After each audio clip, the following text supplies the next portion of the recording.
Hello again, and welcome back to another episode of Jefferson's Salute to the Presidents. I'm Thomas Watson, and this small in stature but larger than life friend of mine is my travel companion, Thomas Jefferson. In this episode, TJ and I pay tribute to the amazing life of the cigar smoking savior of the Union, our 18th President, General Ulysses S. Grant. The two of us will take you to sights from Grant's humble birth in Ohio, through his heroics in the Civil War, into his years as a mediocre president, all the way to his death at the young age of 63. So if you're ready, please sit back, maybe grab a bowl of rice pudding, Grant's favorite, and enjoy the show.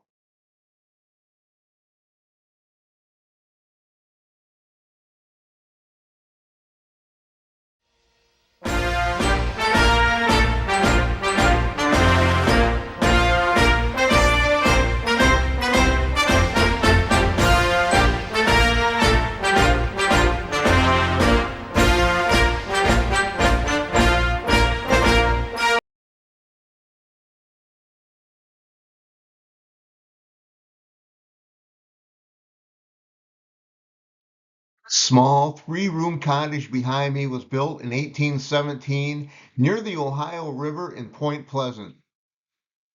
4 years later, in 1821, Jesse Root Grant and his wife Hannah rented this home for $2 per month.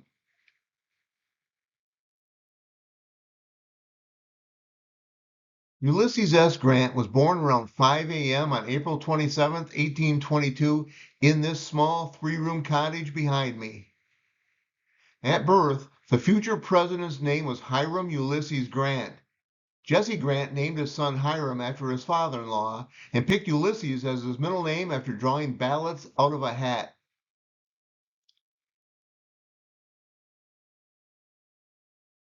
I had visited this birthplace on September 6, 2014, and again on November 26, 2022. Follow me inside and see the small room where President Grant was born.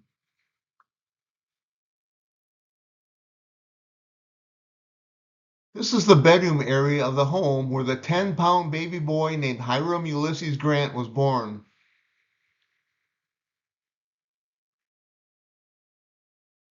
Although most of the furnishings in the home were period pieces, the hardwood floor I'm standing on was original to the Grant home when the president was born.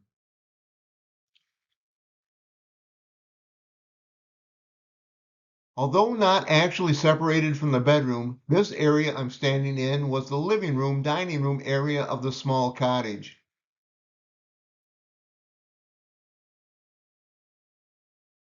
Following Hiram's birth, the Grants lived here for 11 months before Jesse built a new home in Georgetown, Ohio, located 23 miles east of Point Pleasant.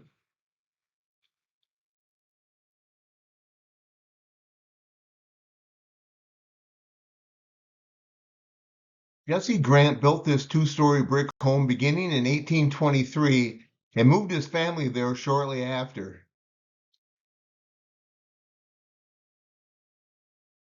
The original 1823 section of the home can be seen on the right, while Jesse completed the larger edition of the home, seen on the left, by 1828.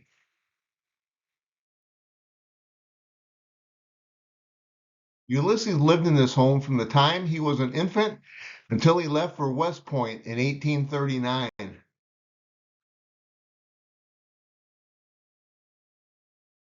The future president learned to walk, talk, and read in this home. Let's go through the doorway behind me and visit the interior of the home where Ulysses S. Grant spent his entire childhood.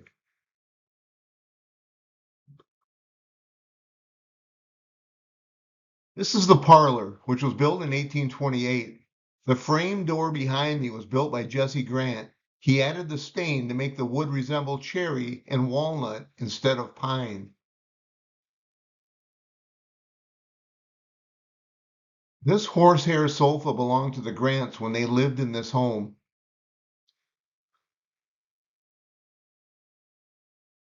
I was shocked when I was allowed to stand on the sofa during both of my visits, first in 2014 and then again in 2022.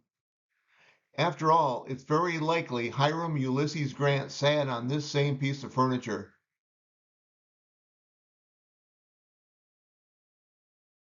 For a short time, this upstairs room where I'm posing was Hiram Grant's bedroom. It later became the bedroom of Grant's sisters, Rachel and Virginia. Hiram didn't like this room because it had a great view of his father's tannery across the street, and young Grant despised that place.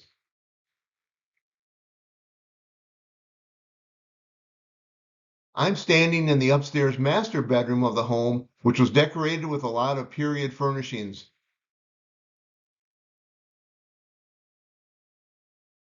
One piece of furniture that was original, however, was this rocking cradle I'm standing in. The cradle belonged to Hannah Simpson Grant and came from the Simpson family.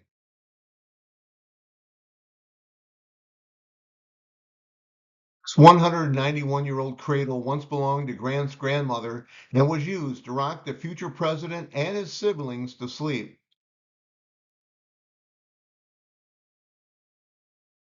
There were a couple of authentic furnishings in the master bedroom, including the rocking chair on the far right side of this image. Jesse Grant made the chair for his wife, Hannah, and she used it to rock her children to sleep.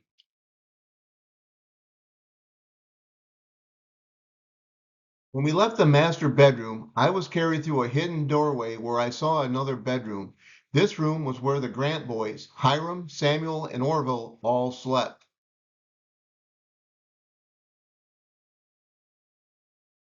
When I was carried back downstairs, we arrived in an area used as the Grant's kitchen. Hannah Grant cooked the family's meals in the fireplace I'm standing on.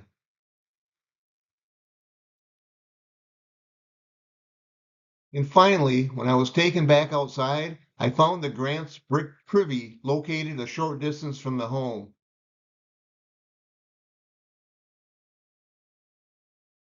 Jesse Grant built this tannery in 1823, and it served as the Grant family's sole source of income for many years.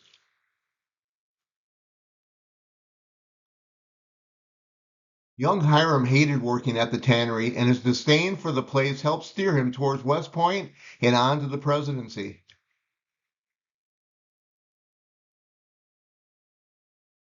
I love animals, and it's difficult to think of the cruelty that occurred in this tannery back in the early 1800s. The fact that Ulysses Grant hated his own father's business because of his love for animals made me respect the general even more. This building, located about 200 yards west of the Grant's home, was where young Hiram Grant first attended school. From my position in front of the first schoolhouse, it was easy to see Grant's red brick boyhood home in the distance.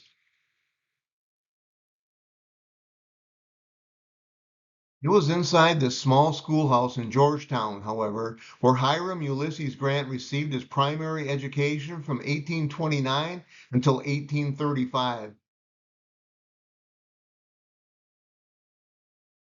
While here, Grant learned the fundamentals of education under the instruction of John D. White. Beginning in 1836, Grant attended the Maysville Seminary across the river in Kentucky, where he was on the debate team.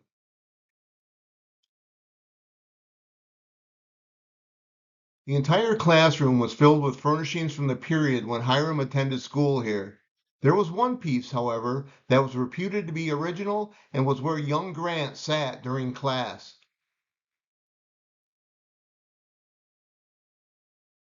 This wooden bench was believed to be where Hiram Grant sat during class. That's right, I'm standing in the butt prints of a president.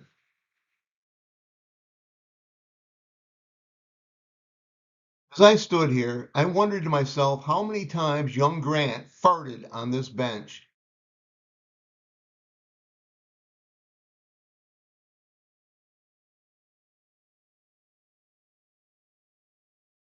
After spending 2 years at prep schools, Grant was accepted at the United States Military Academy at West Point on July 1st, 1839. The grassy area behind me is known as the Plain, while the large building in the distance is Washington Hall.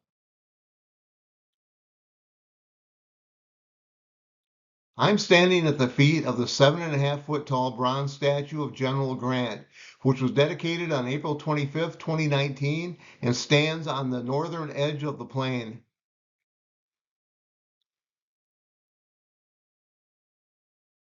Ulysses S. Grant used this small chest, which featured his father's initials, during his time at West Point. One could only imagine that Hiram was embarrassed by his own initials, HUG.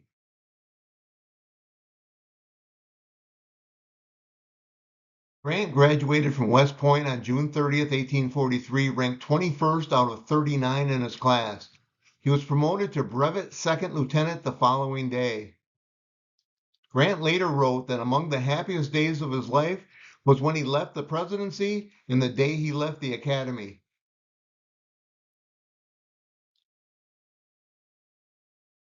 Ulysses S. Grant was 26 when he married 22-year-old Julia Dent on August 22nd, 1848, at her parents' home.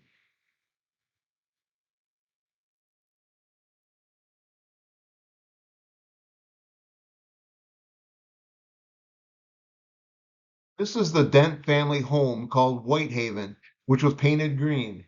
This home is located roughly a dozen miles west of downtown St. Louis.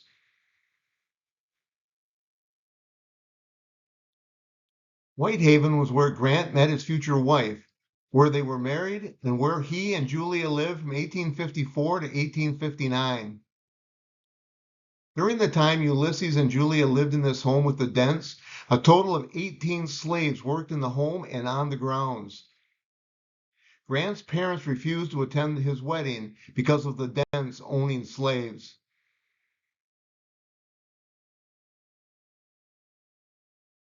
Having been raised in Ohio, Grant was uncomfortable with owning slaves, which caused a conflict between him and his in-laws. Those conflicts boiled over just before the Civil War, causing the Grants to pack up and move to Galena, Illinois.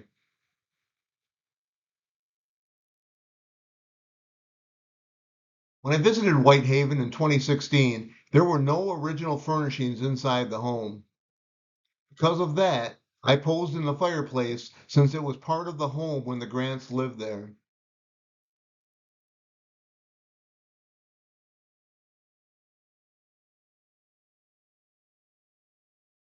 This house was built in 1847 and was where Army Lieutenant Ulysses S. Grant and his new bride Julia lived from April 1849 to May 1850 while Grant was stationed at Fort Wayne in Detroit.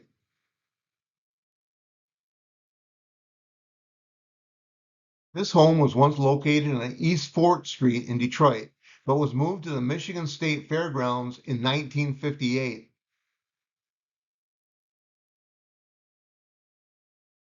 When the fairgrounds closed in 2010, the property was put under lock and key, which made it very difficult for me to visit the home on October 24th, 2014.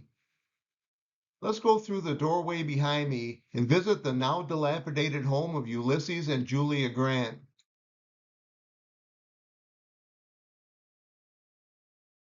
I expected the exterior of the home to look worn because of its exposure to the weather over the years, but I was disturbed to see the condition of the interior. It looked like a garbage dump.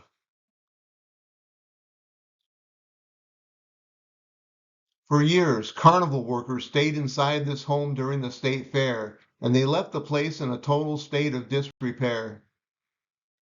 But when I overlooked the trash, I thought about the young Army officer living in this home with his new bride.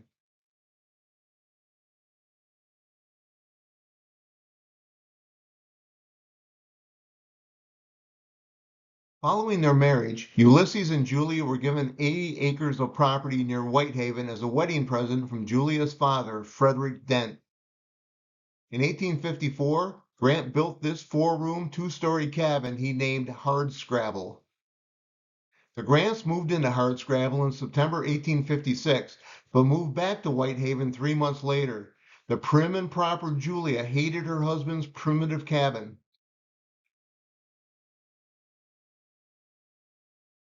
Although the Hardscrabble cabin sits on Anheuser-Busch property today, this small monument marks the spot where Grant's cabin originally stood. I'm in St. Paul's Churchyard Cemetery, which was located roughly 2 miles north of Whitehaven.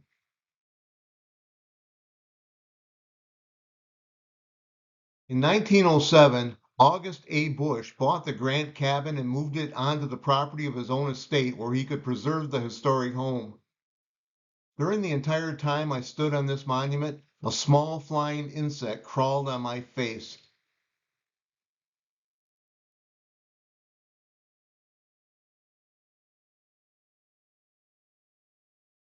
The outbreak of the Civil War, Captain Ulysses S. Grant arrived at the Illinois state capitol with a company of recruits from Galena. Within months, Grant was promoted to brigadier general.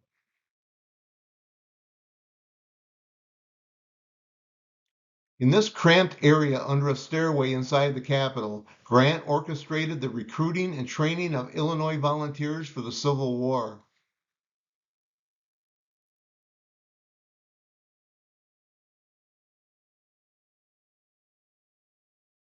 President Lincoln once said, "Vicksburg is the key. The war can never be brought to a close until that key is in our pocket."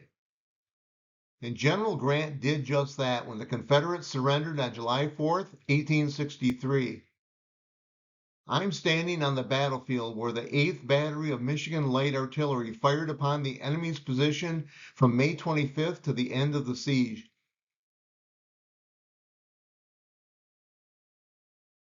General Grant celebrates with his troops in Vicksburg, July 4th, 1863.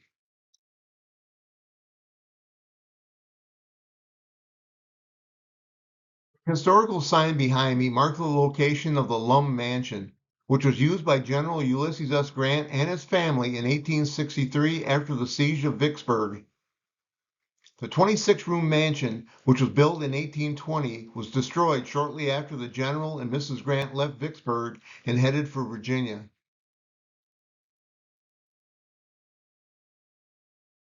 The William Samuel Lum House.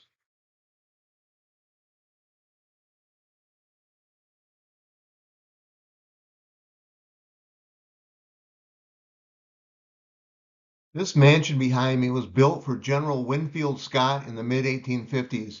Scott had allowed General Grant to stay in this house near the end of the Civil War. Although undocumented, it's believed Grant also used the building as a summer White House during his presidency. Today, this historic home is known as the Scott Grant House.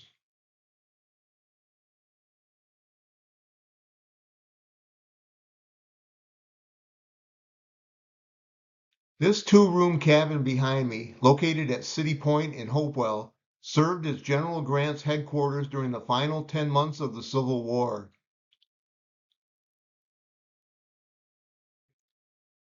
During his stay at this cabin, which today is about 10% authentic, Grant lived with his wife Julia and their youngest son Jesse.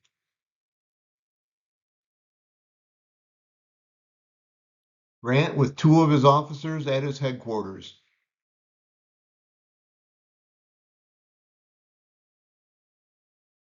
Although President Lincoln spent nights on the side-wheel steamer River Queen during his visits to City Point in late March 1865, he conducted meetings with Grant inside this cabin during the day.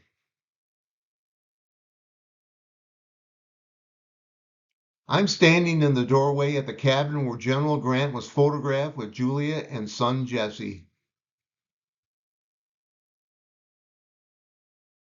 The General, Julia, and Jesse Grant, March 1865.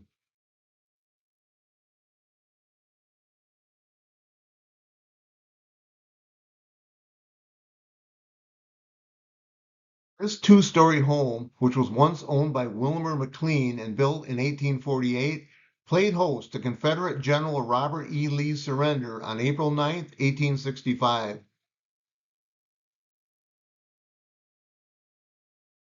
Around noon on Palm Sunday, April 9, 1865, General Lee walked up these steps I'm standing on and waited in the parlor for Grant's arrival.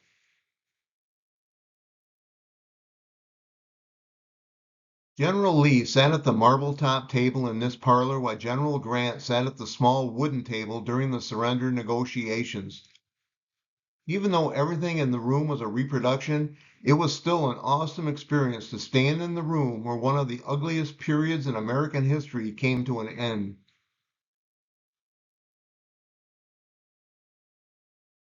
Confederate General Lee surrenders to Union General Grant, April 9th, 1865.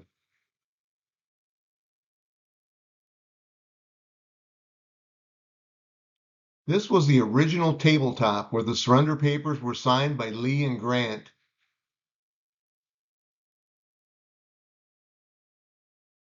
The brown pencil in front of me was used by Robert E. Lee when he signed the surrender papers.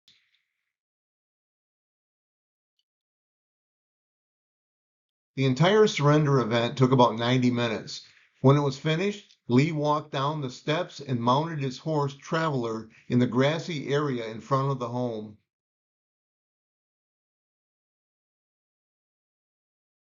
Lee rode silently between a line of Union soldiers to meet up with his defeated troops.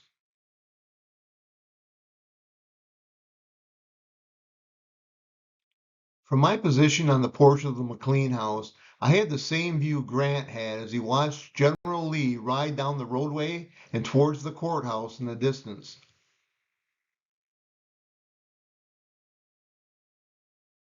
I'm standing in shoulder-deep weeds just a short distance from Appomattox Courthouse.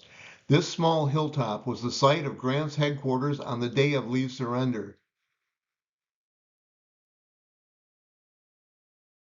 Grant was photographed at his headquarters shortly after the surrender.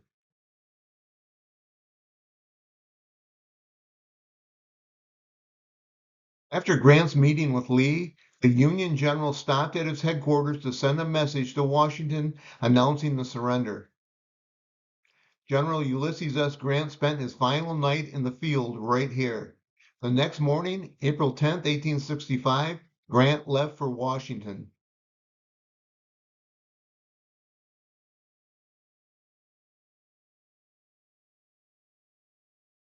On April 14th, 1865, only 5 days after he accepted Lee's surrender, General Grant and Julia were invited to attend the play Our American Cousin with President Lincoln and his wife. Since Ulysses knew his wife despised Mary Todd Lincoln, he declined the invitation, stating to the president he and Julia needed to head to their home outside of Philadelphia to see their children.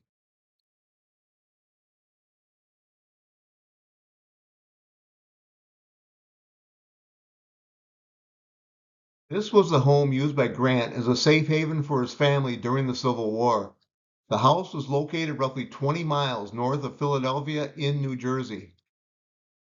General Grant was on a train headed for this home late in the night when he learned President Lincoln had been shot.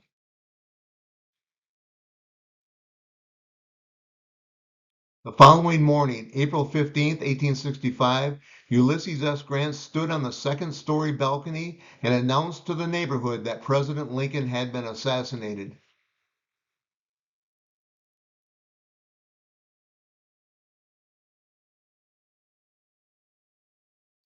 Following the war, Grant arrived in Galena to a hero's welcome.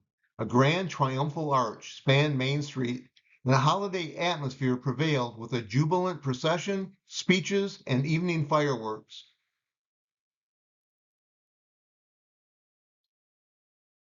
This two-story brick home was constructed in 1860 and given to Ulysses S. Grant by the citizens of Galena as thanks for his war service.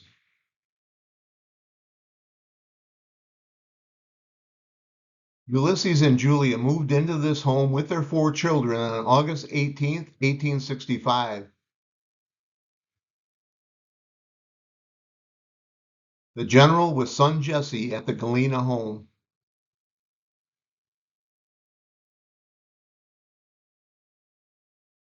Grant and his family lived here during his 1868 presidential campaign and again for a few periods during his presidency and retirement. He last visited the home in 1880.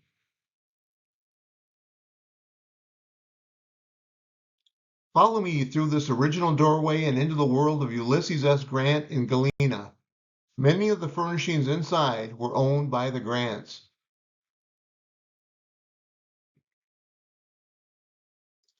I'm in the formal parlor where I saw Grant's favorite chair, the green armchair to the right of the marble top table.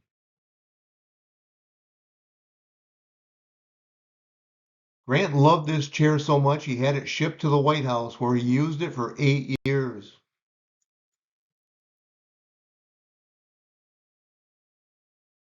The library was Grant's favorite room in the house, and he spent a lot of time there reading, relaxing, and smoking cigars. By this time, Grant smoked roughly 20 cigars a day.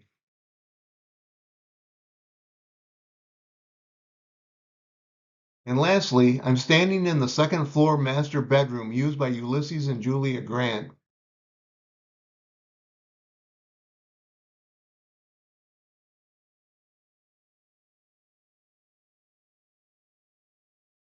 The Elihu Benjamin Washburn House in Galena, Illinois, was constructed in 1844 to 45 and was owned by the congressman and his wife, Adele, until 1882 when they moved to Chicago.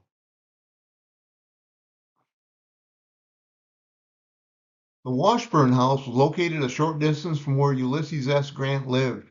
General Grant was friends with Washburn and frequented his home on numerous occasions.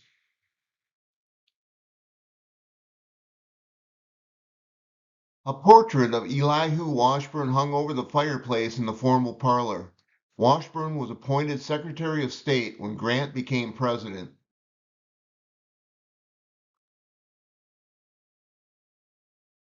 It was in this library, late in the evening of November 3rd, 1868, when General Ulysses S. Grant first learned he was elected as the 18th President of the United States.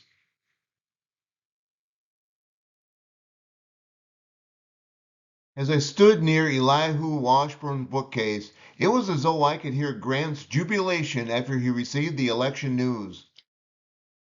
In the 1868 presidential election, Grant defeated Democratic candidate Horatio Seymour in electoral votes 214 to 80.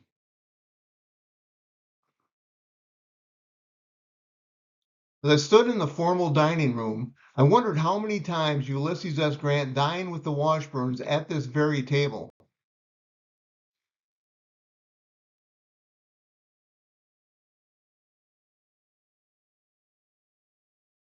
On March 4th, 1869, Ulysses S. Grant stood on the east portico of the United States Capitol where he recited the presidential oath of office.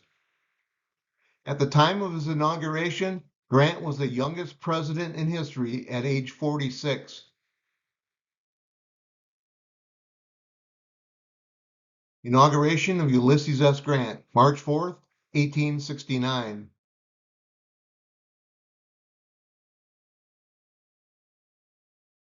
When President Grant first walked through the entrance of the executive mansion, our nation was still in the midst of uncertainty and unrest from the Civil War.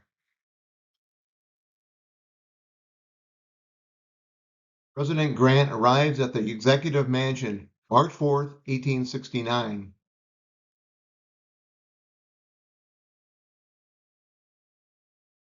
Not too long after President Grant walked into the executive mansion, he went to work on civil rights.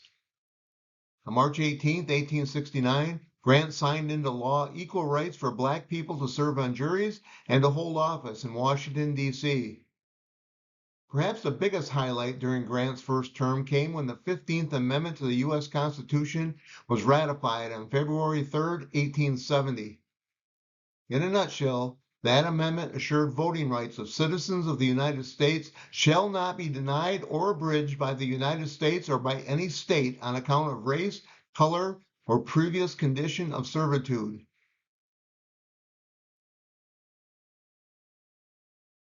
First Lady Julia Grant.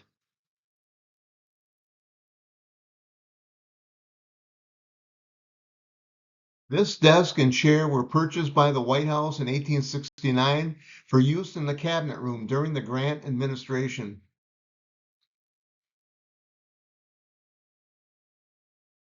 The Willard Hotel is located about 2 blocks east of the White House and was frequented by President Grant during his time in office.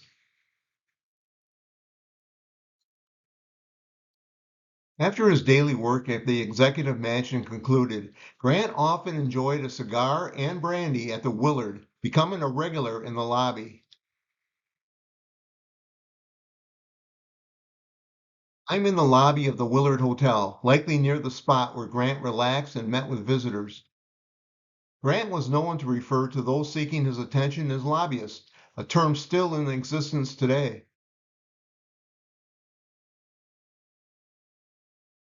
Unfortunately for Grant, who was rigidly incorruptible himself, his first term was riddled with scandal brought on by some of his cabinet appointees. The president trusted and protected his close associates, in denial of their guilt despite evidence against them. Grant's son, Ulysses Jr., said his father was incapable of supposing his friends to be dishonest. And Grant's Attorney General, George H. Williams, said the president's trusting heart was the weakness of his character.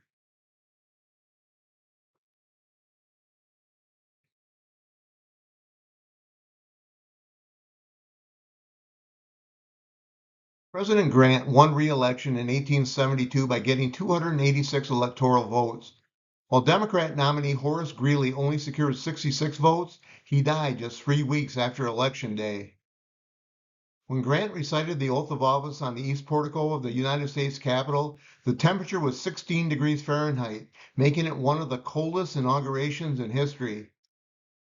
As a matter of fact, the inaugural ball ended early when all of the food froze.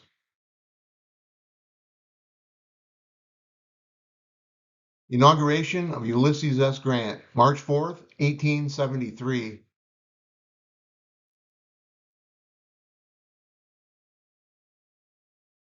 President Grant purchased this carriage during his first term and rode in it to his second inauguration in 1873.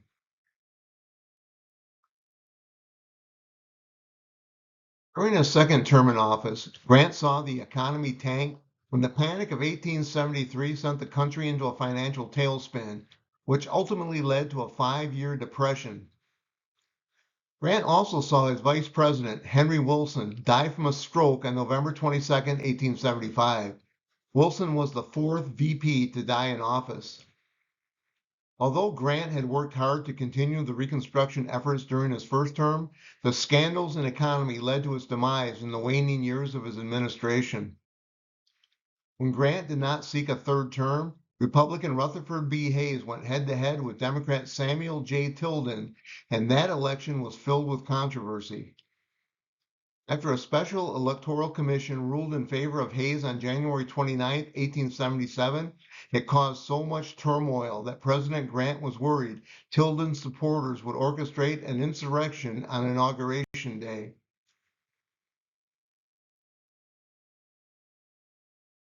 Since Inauguration Day fell on a Sunday, President Grant had incoming President Hayes inaugurated in private in the Red Room of the Executive Mansion on Saturday, March 3, 1877.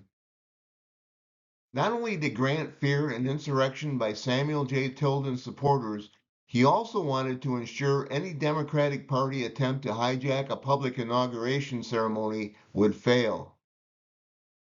When President Grant left the Executive Mansion on March 5, 1877, following Hayes's public inauguration at the Capitol, Grant said he was never so happy in my life. During his 2 terms in office, only one state was admitted to the Union.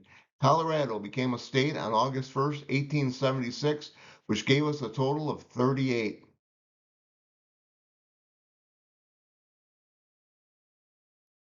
This chair I'm standing on was used by President Grant during the public inauguration ceremony of Rutherford B. Hayes on March 5, 1877.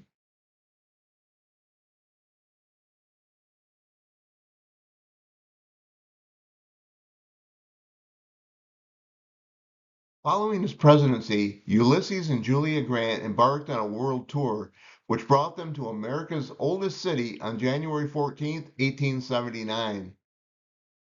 The following day, the Grants, along with General Phil Sheridan, were escorted to Castillo de San Marcos, where a reception was held for the former president.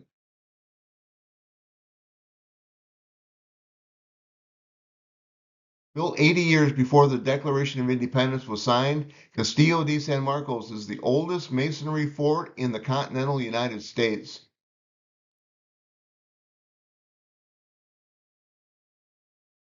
While standing on the green, or courtyard, I was near the spot where the reception was held for President Grant on January 15, 1879.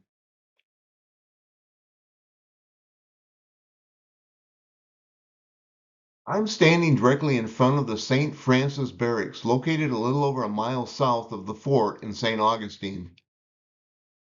Following the reception at the fort, President Ulysses S. Grant and his wife arrived at these barracks to visit Julia's brother, Brevet Brigadier General Frederick T. Dent.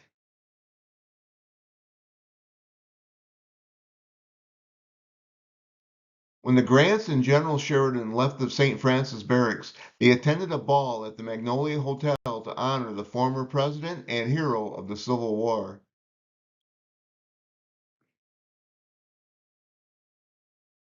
On January 16, 1879, the dignitaries attended a reception at the St. Augustine Hotel before departing the following morning for Key West and Cuba.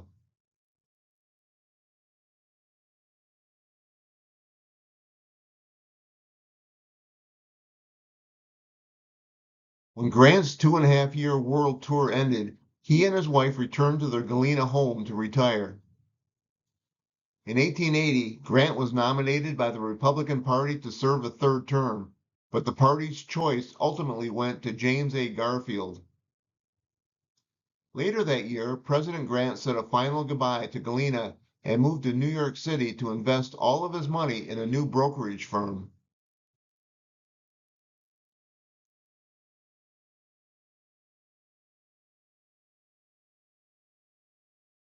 In the summer of 1884, after losing most of his money in failed investments, Grant complained of a sore throat, but didn't get a diagnosis from a doctor until October.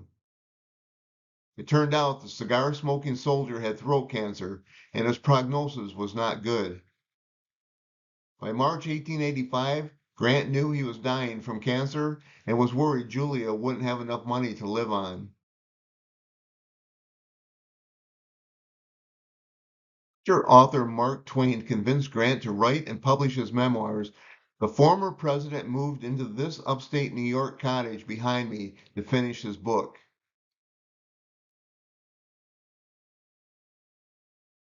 This cottage is located on the slope of Mount McGregor near Wilton, New York, which is roughly 45 miles north of Albany. In 1885, the small cottage was owned by Grant's friend and New York City banker Joseph William Drexel, who asked the president to stay there to finish his book.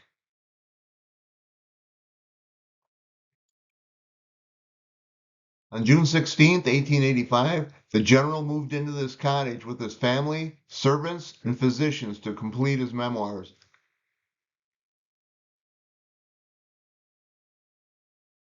President Grant at Mount McGregor.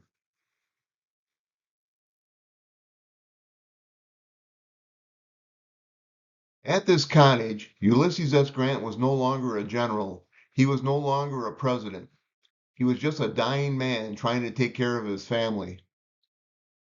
And during his final weeks of life, Grant sat right here and posed for a photo with his entire family.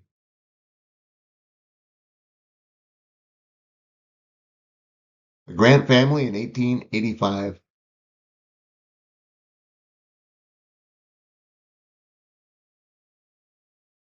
Just a few days before he died, President Grant was photographed sitting in a chair similar to this one here on the porch. I was saddened as I thought about the hero of the Civil War and the fact he had fought his final battle where I'm standing.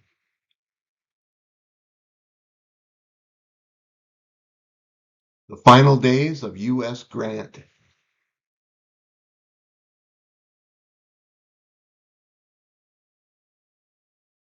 This chair behind me, on display inside the cottage, was the original chair used by Grant when he finished his memoirs.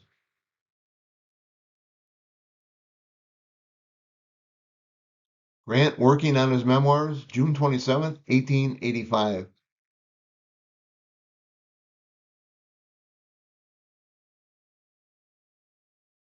July 20th, 1885, after he had finished writing his memoirs, President Grant was taken to this spot where he had his final look at the valley below. Thanks to wildfires in Canada during my visit on June 6, 2023, my view of the valley wasn't nearly as good as Grant's.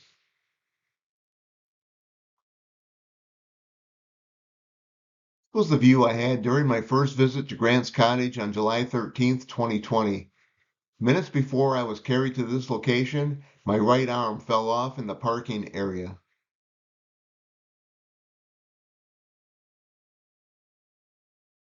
Grant loved this area, and when I was there, I wondered what was going through the president's mind as he sat here looking at the valley below. An iron fence was erected around the site as souvenir hunters had chipped off pieces of the monument.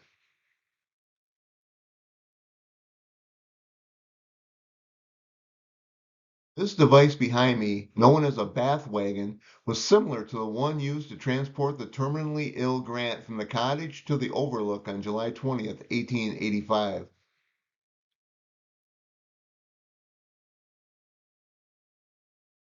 Although the bedrooms were on the second floor of the cottage, this room was transformed into the president's bedroom. Due to his failing health, two chairs were put together in an effort to keep him more comfortable.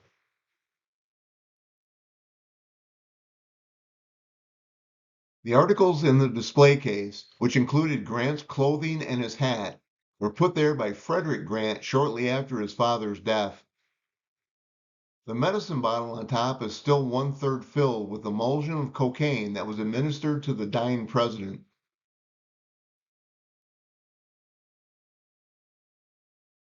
In his final days of life, Grant's family moved the dying president to the cottage's parlor where they hoped he would be more comfortable.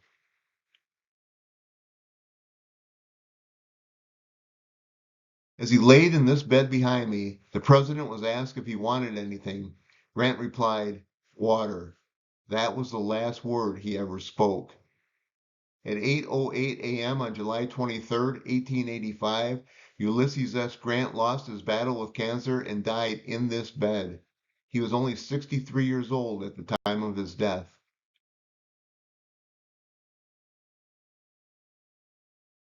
The death of Ulysses S. Grant, July 23rd, 1885.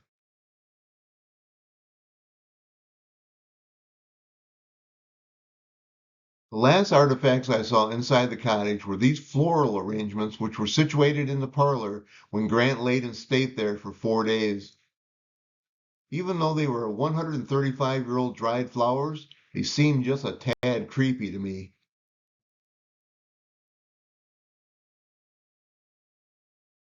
The cottage's parlor, where the general lay in state for 4 days.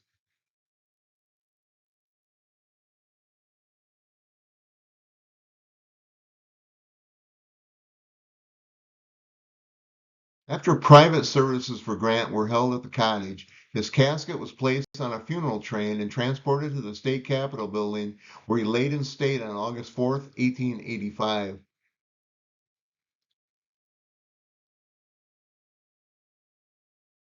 While inside the New York State Capitol building on June 6, 2023, I was placed on the spot where President Grant laid in state.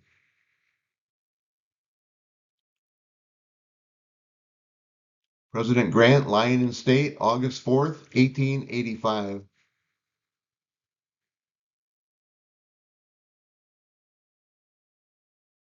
In less than 16 hours, over 47,000 mourners filed past this spot to pay their respects to General Grant.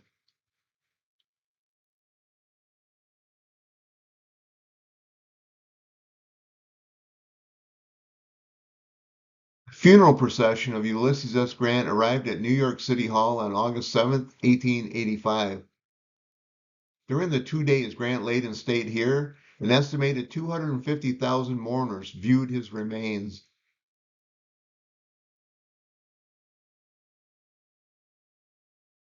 Grant's temporary tomb from August 8th, 1885 to April 17th, 1897.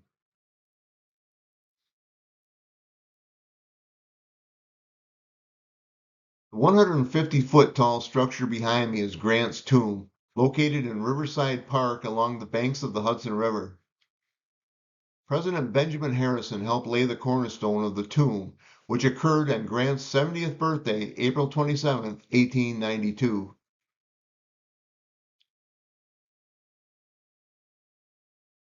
President Benjamin Harrison lays the cornerstone, April 27, 1892.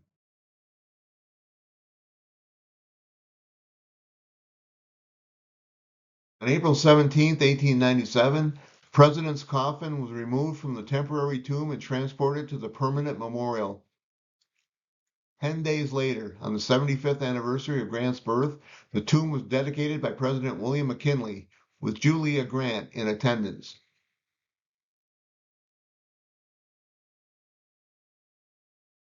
When Julia Grant died at the age of 76 on December 14, 1902, she was interred alongside her husband in this tomb. In 1938, two eagle statues were salvaged from the New York City Post Office and relocated outside of Grant's tomb.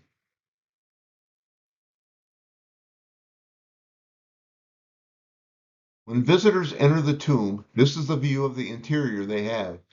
At this point, I'll ask the age-old question, who's buried in Grant's tomb? The answer is no one. The president rests in the red sarcophagi below me on the left, while Julia Grant is on the right.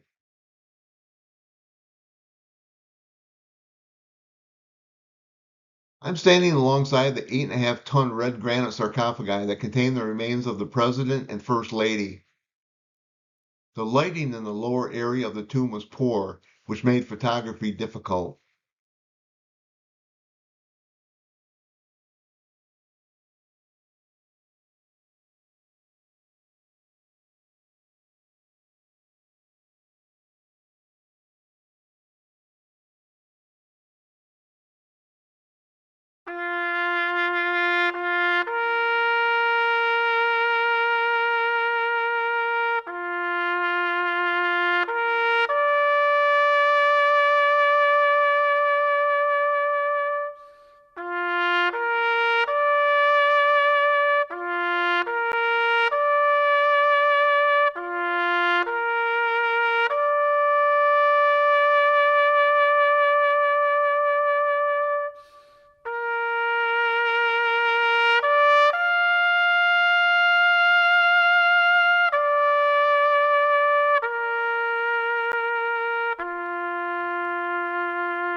Well, that's it for another episode.